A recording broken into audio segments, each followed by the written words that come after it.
Hello, welcome back to Naima's YouTube channel. Yes, എല്ലാവർക്കും സുഖമല്ലേ? എല്ലാവരും ഹാപ്പി ആയിട്ടിരിക്കുന്നു എന്ന് വിചാരിക്കുന്നു. ആൻഡ് സാഡായിട്ടുള്ള സിറ്റുവേഷൻസൊക്കെ നമ്മളെ ലൈഫിൽ വരും. ആൻഡ് അത് അൺകൺട്രോളബിളായിട്ട് പോവുകയാണെങ്കിൽ നമ്മൾ ഒബ്വിയസ്ലി ഒരു പ്രൊഫഷണലിൻ്റെ ഹെൽപ്പൊക്കെ എടുക്കുക. എനിക്കിത് മെയിനായിട്ട് പറയാനുള്ളത് വീട്ടമ്മമാരുടെ അടുത്തൊക്കെ തന്നെയാണ് കൂടുതലായിട്ടും. കാരണം അവരുടെ ഒരു സൈലൻറ്റ് സ്ട്രഗിൾസായിട്ട് ഞാൻ അധികപ്പോഴും കണ്ടിട്ടുണ്ട് കേട്ടോ. അപ്പം എന്തെങ്കിലുമൊക്കെ അങ്ങനെ ഭയങ്കര ബുദ്ധിമുട്ടുകൾ നിങ്ങളെ ഡെയിലി ലൈഫിനൊക്കെ ബുദ്ധിമുട്ടിക്കുന്ന രീതിക്ക് ഉണ്ടാവുകയാണെങ്കിൽ എന്തായാലും ഒരു സൈക്കോളജിസ്റ്റിൻ്റെ ഹെൽപ്പ് നിങ്ങൾ തേടണം. എനിക്ക് പറ്റുന്ന പോലെ ഞാനും ഹെൽപ്പ് ചെയ്യാം. എൻ്റെ ഇൻസ്റ്റാഗ്രാം ത്രൂ ഒക്കെ എനിക്ക് മെസ്സേജ് ചെയ്യാം കേട്ടോ. അപ്പം അതൊക്കെ അവിടെ നിൽക്കട്ടെ. ഇന്ന് ഞാൻ പറയാൻ പോകുന്നത് നിങ്ങളുടെ മുമ്പിൽ ഇങ്ങനെ ഒരുപാട് സ്ട്രഗിൾസൊക്കെ താണ്ടി വന്ന് ഇപ്പോൾ അത്യാവശ്യം ഒരു സോണിൽ എത്തിയിട്ടുള്ള എൻ്റെ ബെസ്റ്റ് ഫ്രണ്ടായിട്ടുള്ള വർണ്ണേൻ്റെ സ്റ്റോറിയാണ് കേട്ടോ. ആൾ അറൗണ്ട് ഒരു 3 വർഷം മുൻപേ ഒക്കെ ആയിട്ട് ആണ് വരാലി എന്ന് പറഞ്ഞൊരു സംഭവം, ഒരു സ്റ്റാർട്ടപ്പ് തുടങ്ങുന്നത്. ക്ലോത്തിങ് ആയിരുന്നു. ആൻഡ് ട്രഡീഷണൽ ആർട്ടിസൻ ക്ലോത്തിങ് എന്നുള്ളൊരു കൺസെപ്റ്റായിരുന്നു. ആൻഡ് ഞാൻ ലിറ്ററലി അവളുടെ ഒരു ഫ്രം 0 to ഇപ്പോൾ അവൾ എവിടെയാണെന്നുള്ളതിൻ്റെ അത്യാവശ്യം കാര്യങ്ങളൊക്കെ ഞാൻ കണ്ടിട്ടുണ്ട്. ഇൻഡെപ്തായിട്ട് കുറേ കാര്യങ്ങളൊന്നും എനിക്ക് കാണാൻ പറ്റിയിട്ടില്ലെങ്കിൽ കൂടെ. അപ്പം ആൾ ഈ ഒരു ബ്രാൻഡ് സ്റ്റാർട്ട് ചെയ്തത് പാർട്ട്ണറായിട്ടുള്ള അലീൻ്റെയും കൂടെയാണ്. ആൻഡ് അലി ഹെൽപ്ഡ് ഹെർ എന്താ പറയുക അ ലോട്ട് ഇൻ എവ്രി സ്റ്റെപ്പ് എന്ന് തന്നെ പറയാം. ആൻഡ് അങ്ങനെ അവർ രണ്ടുപേരും ബ്രാൻഡ് സ്റ്റാർട്ട് ചെയ്തു. ആൻഡ് ഇനീഷ്യൽ എന്താ പറയുക തുടക്കത്തിലൊക്കെ ആയിട്ട് ആൾ ഒരുപാട് റിസർച്ചും കാര്യങ്ങളൊക്കെ ചെയ്തിട്ടും പിന്നെ കുറേ സ്ഥലത്ത് പോയി പഠിച്ചു, കുറച്ച് ഇൻറ്റേൺഷിപ്പ് ചെയ്തു.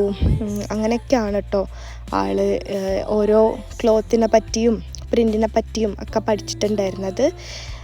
അതായത് എന്തൊരു കാര്യം നമ്മൾ ആദ്യമായിട്ട് ചെയ്യുമ്പോഴും നമ്മൾ എഫേർട്ട് ഇട്ടിട്ടുണ്ടെങ്കിൽ നമുക്കത് തിരിച്ച് കിട്ടും എന്ന് തന്നെയാണല്ലോ. സോ ആളുടെ കാര്യത്തിലും അത് അങ്ങനെ തന്നെയായിരുന്നു. ആൾ തുടക്കത്തിലൊക്കെ ഒരുപാട് സ്ട്രഗിൾ ചെയ്തിട്ടുണ്ട്. And let's see what her mother have to say about her. നിങ്ങൾക്ക് എന്തൊക്കെ പറയാൻ തോന്നുന്നു? എനിക്ക് എന്താ പറയാൻ തോന്നുന്നു വെച്ചാൽ, എൻ്റെ മോള് ഇത്രയും കാലത്തിന് ശേഷം ഇങ്ങനെ ഒരു ഇത് ഇതിനെത്തും ഞാൻ ഒരിക്കലും വിചാരിച്ചിട്ടില്ല. ചെറിയ എന്താ പറയാ, പല സ്ഥലത്തും അത്രയും ഞങ്ങൾക്ക് വേണ്ടി അവള് കഷ്ടപ്പെട്ട ഇതേ ഉള്ളൂ. അതാണ് ഇത്രയും കഷ്ടപ്പെട്ടത് ദൈവം കാണിച്ചു കൊടുത്ത വഴിയാണെന്നറിയാം. ഇത് ഞാൻ ഒരിക്കലും വിചാരിച്ചില്ല ഇങ്ങനെ ഷോപ്പ് ഇടുന്നു. ഓണത്തിന് കിട്ടൂലെന്ന് കയ്യിന്ന് പോയ സാധനമല്ലേ. അത്രയും സങ്കടമായിരുന്നു ദിവസവും. ഈ യോഗ അത്രയും എനിക്കോളം മനസ്സിലാക്കാൻ പറ്റും. ഇത്രേ ആയിട്ട് ഞാൻ എല്ലാ കാര്യങ്ങളും എന്നോട് പറയും. എന്തുണ്ടെങ്കിലും ചിലപ്പോൾ എന്നോട് പറയും. സോ ഞാനും അപ്പൂൻ്റെ അമ്മയും, അതായത് വർണ്ണേനെ ഞാൻ അപ്പൂ എന്നാട്ടോ വിളിക്കുന്നത്, അപ്പൂൻ്റെ അമ്മയും അച്ഛനും നമ്മളൊക്കെ ഫ്ലാറ്റിൽ നിന്ന് ഇറങ്ങി ഒരുമിച്ചാണ് നമ്മൾ ഷോപ്പിലോട്ട് പോയത്. കുറ്റിച്ചിറ ബിരിയാണിന്ന് ജസ്റ്റ് ഫസ്റ്റ് റൈറ്റ് എടുത്ത് ലെഫ്റ്റ് സൈഡിൽ ആദ്യം കാണുന്ന ഷോപ്പാണ് നമ്മളുടെ വരാലിൻ്റെ പുതിയ സ്റ്റോറ്. ആൻഡ് തലേദിവസം ഒരുപാട് പ്രിപ്പറേഷൻസ് ഉണ്ടായിരുന്നു. അപ്പം രാത്രി ഒരുപാട് ലേറ്റായി. വർണ്ണ ഉറങ്ങിയപ്പം അവളൊരു 5 മണി പുലർച്ചെയാണ് ഉറങ്ങണത്. 5-5:30 മണിയായപ്പോഴാണ് ഉറങ്ങണത്. ഞാനൊരു 2:30 ആയപ്പോൾ ഉറങ്ങി. ആൻഡ് മോർണിംഗ് നമ്മൾ എല്ലാവരും എണീറ്റിട്ടാണെങ്കിലും ഭയങ്കര സോംബീസിനെ പോലെ ആയിട്ടുണ്ടായിരുന്നു ഫേസൊക്കെ. പക്ഷേ we have no other option and we have to do it because today is the big day. So നമ്മൾ അതൊന്നും കാര്യമാക്കാതെ എല്ലാവരും മാക്സിമം ഫ്രഷായി ബ്രേക്ക്ഫാസ്റ്റൊക്കെ കഴിച്ച് എനർജി ഫുള്ള് പവർ ഓൺ മോഡിൽ നമ്മൾ ഷോപ്പിലെത്തിയപ്പോൾ പിന്നെ നമുക്ക് ആ ഒരു മൈൻഡൊന്നും ഉണ്ടായിരുന്നില്ല ഉറങ്ങാത്തതിൻ്റെതും ഒന്നിൻ്റെതും. Because we were like fully invested in the process. So അങ്ങനെ അത്യാവശ്യം അപ്പൂൻ്റെ ഫ്രണ്ട്സിനൊക്കെ വിളിച്ചിട്ടുണ്ടായിരുന്നു. And she told me that അവൾ ആകെ വിളിച്ചിട്ടുണ്ടായിരുന്നത് അവളെ സക്സസ് ഓരോ സ്റ്റെപ്പിലും കൂടെ നിന്ന, അല്ലെങ്കിൽ ഈ വരാലിൻ്റെ ഒരു ഗ്രോത്തിന് അവളെ ഹെൽപ്പ് ചെയ്ത ആരൊക്കെയാണോ അവരൊക്കെ മാത്രമേ അവൾ വിളിച്ചിട്ടുള്ളൂ എന്നാണ് എൻ്റെ അടുത്ത് പറഞ്ഞിട്ടുണ്ടായിരുന്നത്. And I felt happy because she call me and she consider me one among them. And yes, so ഇനോഗ്രേഷന് മുന്നേയുള്ള കുറച്ച് വീഡിയോസ് കണ്ടാലോ നമുക്ക്?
Teach me the language of rustling leaves, stories that linger on the breath of the breeze.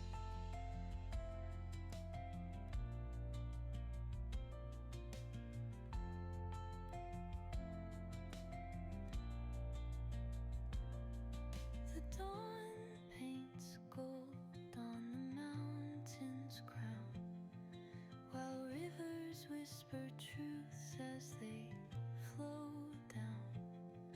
Their songs entwined with the trees that stand, knotted in time by nature's hand. Each echoing step on the forest floor opens a world through an ancient door. The silence alive, yet brimming with sound. In the arms of solitude I am found. Oh, whispering pine. ഇത് 1 night before inauguration ആണ് കേട്ടോ. Sweets മറന്നിട്ടുണ്ടായിരുന്നു മേടിക്കാൻ, അതുപോലെ ഫ്ലവേഴ്സും. So we did all this around ഒരു 12 to 1 മണിൻ്റെ ഇടയിൽ. ആൻഡ് വർണ്ണൻ്റെ ഡ്രസ്സ് തയ്ച്ചിട്ടുണ്ടായിരുന്നില്ല. സോ ഇതെല്ലാം നമ്മൾ ആ ഒരു ടൈമിലാണ് ചെയ്തിട്ടുണ്ടായിരുന്നത്. സോ ആ വീഡിയോ കുറച്ച് മുന്നേ ഇടണ്ടായിരുന്നു. But it's okay, I am putting it here. Okay, ഇതെൻ്റെ ഉമ്മച്ചിയാണ് കേട്ടോ. ഉമ്മച്ചി ത്രൂ ആണ് ഞാൻ ആക്ച്വലി വർണ്ണനെ പരിചയപ്പെട്ടത്. And I M so grateful that I met Har. അപ്പം ഉമ്മച്ചി വന്നിട്ടുണ്ടായിരുന്നു സ്റ്റോറിൽ. നമ്മൾ ഒരു ചെറിയ പർച്ചേസ് നടത്തിയിട്ടുണ്ടായിരുന്നു. അതൊക്കെ കഴിഞ്ഞിട്ട് പിന്നെ ഞാൻ നേരെ തിരിച്ച് പെരിന്തൽമണ്ണക്ക് തന്നെ വന്നു. Near to Perinthalmanna is my husband home. So ഇങ്ങോട്ടേക്ക് വന്നു.